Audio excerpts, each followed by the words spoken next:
Back here for more of the Ateneo LaSalle Round 2 elimination matchup. Let's go to Selena Dagdag. She has her set of friends too at courtside. Go ahead, Selena. Yes, indeed, Boom and Ian. May mga nakilala ko dito, mga bago nating kaibigan, si Alyssa at saka si Kiara. So, taga anong school ba kayo? PUP po.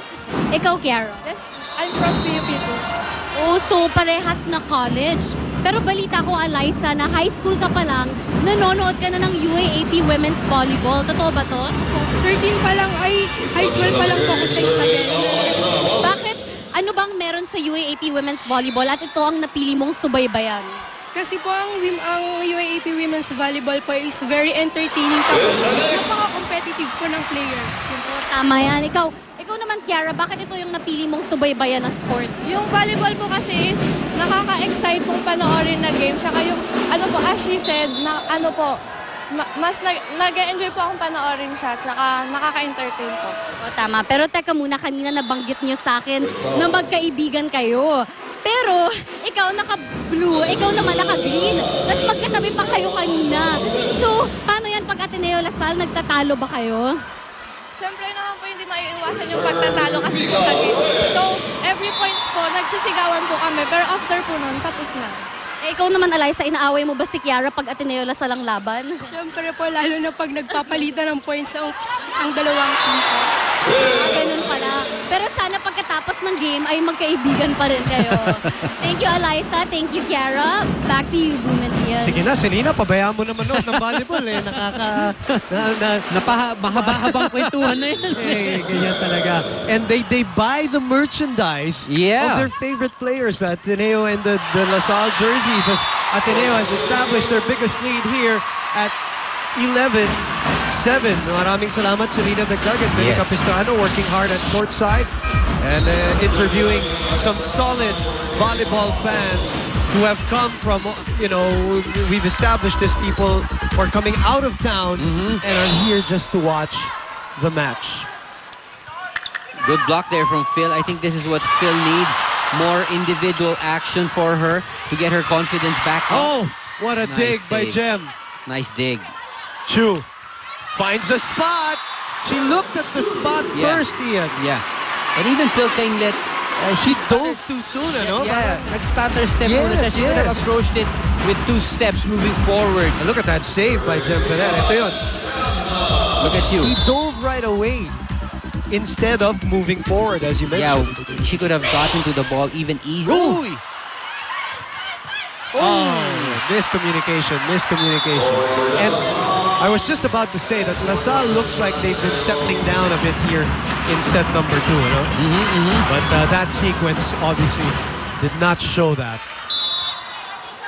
Well, back to Phil, Boom. When she was out during those 2 or 3 games that she wasn't able to play, actually I think it's not really the skills or that the attacks that she brings to the floor that they miss. It's actually the leadership. Composure that she brings. So that's another aspect that Phil has to understand. Now she's playing, but the leadership role that she has been known for, or what she does for the team, she really has to keep that at a high level constantly for this match. And it was very evident when she was not there against FEU.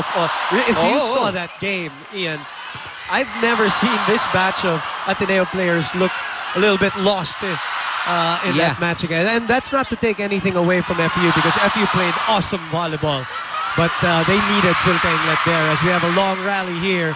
Kainglet underneath the ball. And Coach Roger doesn't like that. It's 11-all. Remember, Alyssa Valdez is on the bench. A little bit of confusion here as LaSalle is caught up now. And by the way, Fajardo sits down, and Nika Esperanza already came back for the De La Salle Ladies Spikers. Long rally right there. Again, Nice serve. Coach Roger was saying, what kind of defense are you showing? Puro mga one-handed. Nice set from Jem. Look at that dig, though, of Galam, but she could not control the pace behind the Herbacio. Look at this set Kill. from Jem. She fooled the blocker You're right right. there. Maranyo You're right. thought that it was going to be a back set. Jem was leaning backwards. You're right. So good play from the veteran setter. Kaya isang blocker na lang yung nakasabay sa attack ng Ateneo. Oh, good serve by March Tejada. Free ball. Medyo sinuwerte si Gretchen dun, Ian, because that is not what Coach Roger wanted. You see his reaction here at the side, and he's covering his face because they got lucky there. But he's gonna take that all day. Oh, yeah. A All point week. is a point, ano? I know. And even Gretchen knows it. That was Yes, really a yes. lucky break. Esperanza, Maraño, nahuli. Nahuli na naman. Ang block ng Ateneo. Tikit-tikit tayo dito sa second set. Wow, Maraño. Look at this wind-up by Maraño.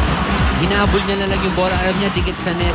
Still had that little space to work with para mailusot yung bola. And exactly, yun ang ginawa niya. Napalampas niya yung bola and got it across the net. Again, the first ball has been faulty, Ian, and that is the reason why Jem is having a hard time setting up her frontliners. She's making it up with underhand digs and underhand sets right now. LaSalle has pulled even again. To Phil. Better reception. Baba. Herbacio. Able na lang. to. Oh. See, I think they have more success with those quick plays. Sabi nga ni Coach Roger, you've got only one Yes, blocker. Having you're right. Maraño in front. That's the reason why. Now Valdez is back on deck for the Lady Eagles, who are ahead 14 serving 13 here at the Mall of Asia Arena. We're glad to have you with us. We really appreciate you guys watching this quality match between the tough captain and reigning MVP on your screens, Abby Maraño, and the Lady Eagles on the other side. Look at this, nobody home. Waited for the ball to cross the blockers. She hit it when Gretchen was already on the left. And of course, Valdez is there. She is the first option. Easy pickings for LaSalle. Joust at the net. And they set up Valdez again. Masyado mababa. Yeah, touched by Mika Reyes.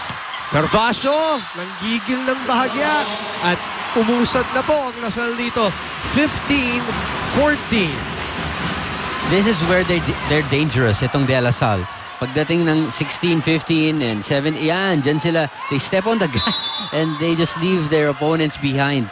Especially with this front line, you've got Reyes, Galang, and Gumabaw in front. Again, faulty first ball. A power tip from Valdez. They go back to her. And of Basang-basa na eh. course, they know that. Oh man, the crowd reaction to that block by Gumabaw and Reyes on the #1 scorer of the league is emphatic. And LaSalle gets to the second technical timeout, ahead by 2.